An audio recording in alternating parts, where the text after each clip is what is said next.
tarde a todos. O meu nome é Ana, como já disseram. Convidaram-me então para vir aqui falar um bocadinho sobre neurociências no contexto das raízes.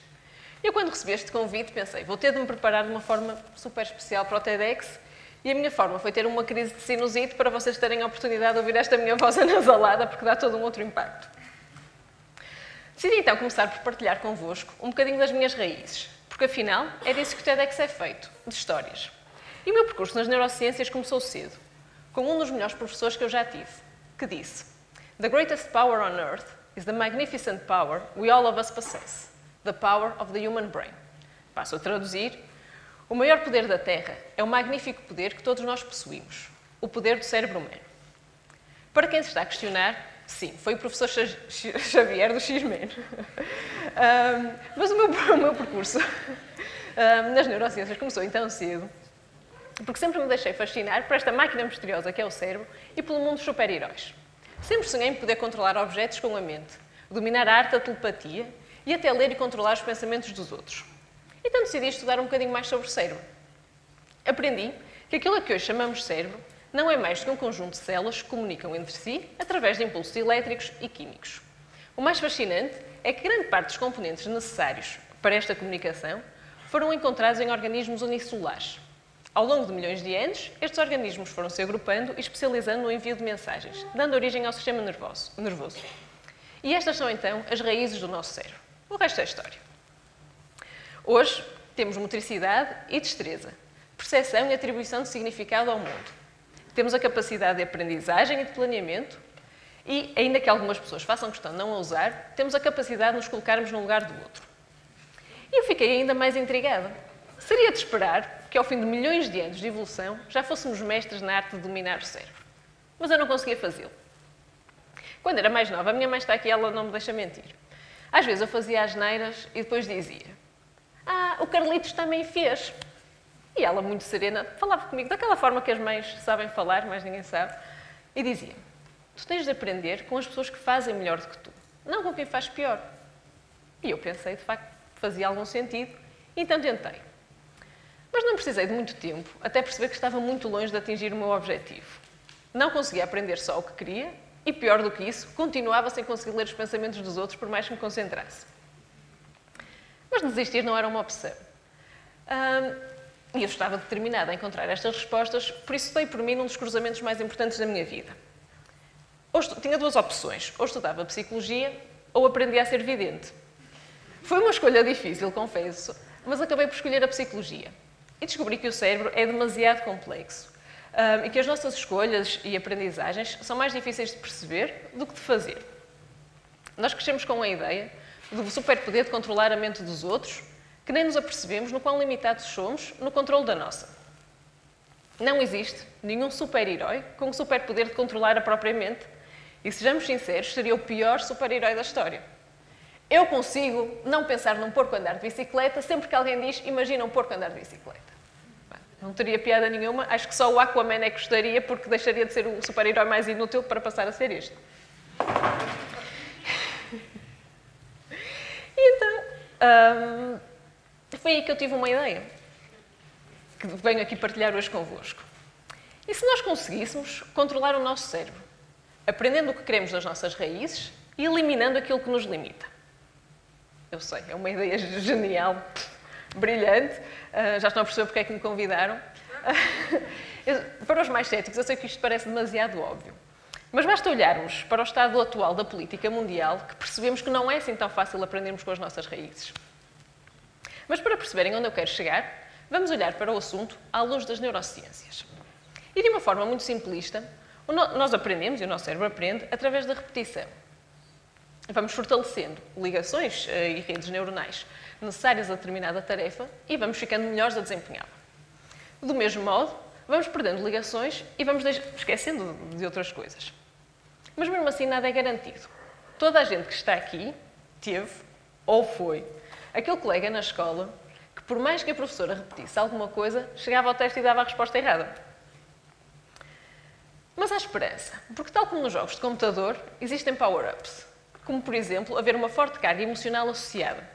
Por isso é que nós nunca nos esquecemos das vergonhas mais humilhantes pelas quais passamos. Eu estou aqui a falar um bocadinho em tom de brincadeira, mas imaginem, por exemplo, um caso de bullying. É muito provável que essa pessoa venha a sofrer de baixa autoestima. E não é porque quer. Simplesmente, o cérebro foi gravando padrões errados de que tudo o que faz está errado e vai ser alvo de críticas. Felizmente, eu não fui a única a querer estudar o cérebro.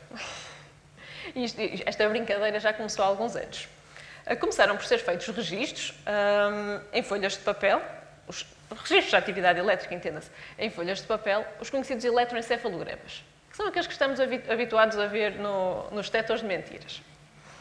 Isto permitiu que nós conseguíssemos perceber que o cérebro funciona com ondas de diferentes frequências em diferentes sítios e em diferentes atividades. Ou seja, dependendo daquilo que estivermos a fazer e da zona que estivermos a analisar, vamos encontrar padrões de ondas rápidas e lentas distribuídas de formas diferentes. Isto obviamente que foi um grande avanço, mas não foi suficiente para conseguirmos ter as respostas necessárias. Até que um engenheiro do MIT conseguiu fazer estes registros em fita magnética, o que possibilitou, ou revolucionou, no fundo, o estudo do cérebro, mas ao mesmo tempo possibilitou uma análise quantitativa dos dados e consequente mapeamento cerebral. Basicamente, os dados são registados, são analisados através de fórmulas matemáticas de processamento de sinal e são posteriormente comparados com dados normativos. Tendo por base a psicofisiologia, conseguimos associar os padrões de atividade cerebral a determinadas funções.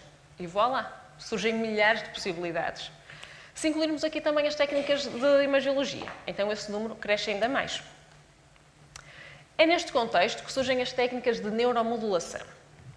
A partir daqui, basta definirmos protocolos de estimulação para que o cérebro trabalhe da forma que nós queremos. Uma dessas técnicas é o neurofeedback, que é aquilo que eu faço a maior parte do dia e passo a explicar. Acho que a minha mãe vai finalmente perceber aquilo que eu faço. Basicamente, eu coloco sensores nas zonas do cérebro que não estão a trabalhar da melhor forma e que vão fazer um registro. Esse sinal é processado em tempo real e é devolvido um feedback à pessoa visual e auditivo. De uma forma muito genérica, sempre que o cérebro estiver a trabalhar bem, a pessoa vai ter um feedback positivo. Quando não estiver, vai ter um feedback negativo. Simples. Este treino repetido vai ensinar o cérebro a trabalhar então da forma desejada e, consequentemente, a reduzir os sintomas. Dando um exemplo prático, para ser mais fácil de perceberem, imaginem uma pessoa que tenha poucas ondas rápidas a nível frontal. Isto é um padrão típico do déficit de atenção. No neurofeedback, vamos então colocar sensores nessa zona que vão estar a fazer o registro. Sempre que o cérebro estiver a trabalhar com mais ondas rápidas, que é o que nós queremos reforçar e o que queremos que aconteça, a pessoa vai ter um feedback positivo. Eu sei que isto parece sair de um filme de ficção científica, mas é real e funciona. O espectro de aplicabilidade é então enorme, desde o contexto clínico, em sintomas como ansiedade, depressão, déficit de atenção ou hiperatividade, ou até a otimização de performance. Como devem calcular, e já devem ter percebido, isto é apenas o primeiro passo. Imaginem todas as possibilidades. Só por curiosidade, alguém costuma ler alguma coisa sobre neurotecnologia? Não. Ok, então posso dizer que me apetecer que vocês vão acreditar em tudo, está perfeito. A verdade é que as notícias sobre neurotecnologia começam a ser mais frequentes, mesmo para quem não as procura, principalmente ao nível das interfaces cérebro-computador. No campo da saúde, a neuromodulação não é o único caminho a ser traçado. Um dos exemplos mais conhecidos é a leitura de sinais elétricos do cérebro para o controle de robôs. Já é possível controlar carros e helicópteros só com o pensamento. Imaginem um carrinho telecomandado. Só que em vez de darmos as instruções através do comando, é só com o pensamento. Pensamos vai para a direita, o carrinho vai para a direita. Pensamos em esquerda e o carrinho vai para a esquerda. Não vai ser incrível termos robôs que fazem aquilo que nós pensamos? Mas mais importante do que isso, é a diferença significativa que isto poderá ter na vida de uma pessoa paraplégica, por exemplo. O objetivo é conseguirmos criar membros robóticos que respondam na perfeição ao nosso pensamento, que sejam, no fundo, parte de nós. Mas podemos ir ainda mais além. Recentemente, foi possível a partilha de informação diretamente entre cérebros. Foram colocadas 3 pessoas em 3 salas diferentes, sem ligação entre elas. E foi-lhes pedido para jogarem um jogo, que é o Tetris. Não sei se conhecem, mas é um jogo que tem uns blocos que vão caindo e temos de encaixar na parte de baixo. Ou seja, vamos rolando os blocos até eles encaixarem. E as pessoas tinham então de jogar este jogo, mas só com o pensamento. 2 delas tinham acesso ao ecrã completo. A terceira só conseguia ver a parte de cima. As duas primeiras tinham então de olhar para o jogo e perceber se era preciso rodar o bloco ou não para ele encaixar. A informação era registada e enviada para a terceira pessoa. Esta conseguiu receber a informação e aplicá-la ao jogo. Ou seja, mesmo sem conseguir ver a parte de baixo, conseguiu perceber se era necessário rodar o bloco ou não para ele encaixar.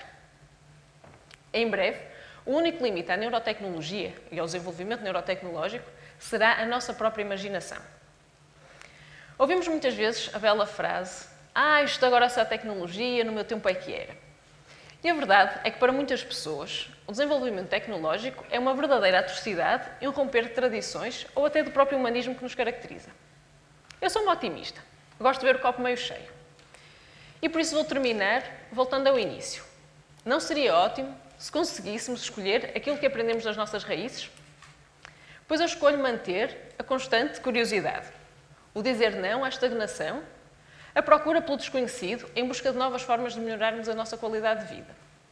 Posso nunca chegar a ter os superpoderes com que sonhava, mas sei que todos os dias, e cada vez mais, tenho a possibilidade de melhorar a vida de várias pessoas. E esse é o melhor superpoder que eu poderia ter. Obrigada.